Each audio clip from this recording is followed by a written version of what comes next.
यहाँ सबैलाई नमस्कार। यतिखेर म लमजुङ जिल्लामा रहेको घले गाउँमा आइपुगेको छु। यो घले गाउँको गाउँहरू हो, अत्यन्तै रमणीय गाउँ छ।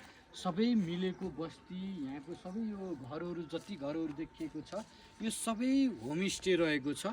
यो एसियाकै नमुना गाउँ यो घले गाउँ भएको हुनाले यहाँ अत्यन्तै रमाइलो, यहाँका आफ्नै लोक संस्कृतिहरू, आफ्नै रीतिरिवाजहरू सबै यहाँको बसोबासहरू असाध्यै मिलेको र घरहरू पनि सबै एकैनासको भएको हुनाले बाहिरबाट आउनुहुने सम्पूर्ण श्रद्धालु जनहरू, जुन पर्यटक, यो आन्तरिक पर्यटकको लागि आउने र बाहिरी पर्यटकको लागि जो घुम्न यहाँ घले गाउँ आउनुहुन्छ, घले गाउँ बस्नको लागि अत्यन्तै रमणीय ठाउँ भएको हुनाले यहाँहरू एकचोटि लमजुङ आउनुभएको छ भने, बाहिरबाट लमजुङ आउनुभएको छ घुम्न भने पक्कै पनि यो घले गाउँ आउन चाहिँ यहाँहरूले नबिर्सिनु होला। यो अत्यन्तै रमणीय दृश्य भएको हुनाले, रमणीय ठाउँ भएको हुनाले यहाँ बस्नको खानको लागि पनि राम्रो व्यवस्था, होमस्टे, सबै घरहरूमा होमस्टे भएको हुनाले सबैलाई आउनको लागि म अपिल गर्न चाहन्छु, सबैलाई अनुरोध पनि गर्न चाहन्छु।